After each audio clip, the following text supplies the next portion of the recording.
So let me give you a trick. Everybody has a soft spot. All right. Everybody has a soft spot. And I always use this example. There was a notorious thief, armed robber in Ghana. All right. And that person had a wife. So that person can actually love an armed robber, terrorizing the entire country. He was being looked for. They couldn't find him until one day they found him in his wife's house. Oh my God. So everybody has a soft spot. You are married to a man that you know the man's fears. The man thinks that, or your husband thinks that if you get the higher education, this is what you are going to do. This is what he won't get again. This is what he's going to lose out. Because the more you go, the less time you have. The more you go, the higher you go, the less time you have. You get it? So these are things that make them uncomfortable. Assure your husband. You know what gets his attention. Give it to him. And at that time, when you are at a comfortable zone having a conversation, bring it up. And keep discussing. One day, you will just get a yes. That's okay. But remember, you made a promise, so you keep it. So that next time you want something else and you need to have his consent, you will have it because you kept your word. That is integrity. It might not come easy, but keep at it. One day, you remember the story in the Bible. The woman wouldn't give up. Knock, knock, knock, knock. The person just got frustrated and said, what do you want? Whatever you want, you tell me, I will do it for you. You know that kind of posture. Yes, take it. It works. Amen. Amen. Thank you. Thank you for that. I want to just continue on in that direction.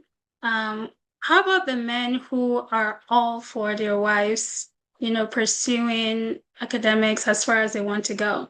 How about those guys? How can they practically support their wives as they pursue higher academics? Okay. If you have a husband like that, you are totally blessed. In fact, you have a gem, right? And when they support you, there are two ways. Either they support you and tell you carry the load alone. So I didn't tell you to go to school. You say you want to go to school. You look at it, you look after the children, you do the cooking, you do the cleaning, you do everything.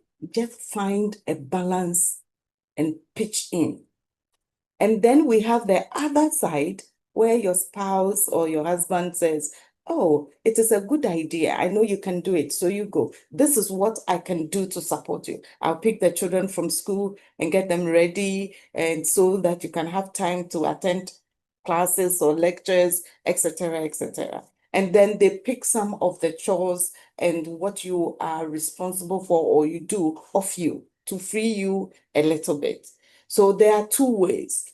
Either the person says, okay, you want to go, you are on your own, carry your load. So you do everything, but you will still get to the end. Take it step by step. What we typically do not know is that in every institution, you don't have to finish your education in the time you have. Usually you have some additional time. So if you are doing a degree and it is 4 years, you have 6 years to finish. If you are doing a master's degree and it is 1 year, you have 1.5 years to get out of the system.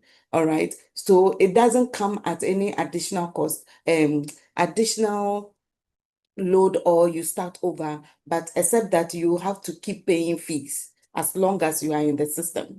And in paying fees, don't wait till the end of the academic year and then you have like 10,000 cedis to pay.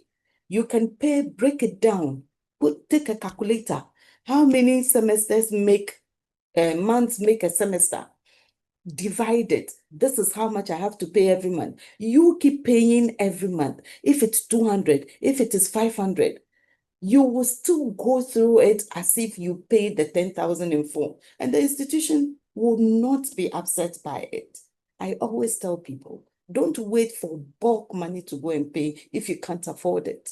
Break it down and do it on monthly basis. When you get a salary, you pay a bit. Just make sure you are filing your receipts for evidence. All right. So it works either way.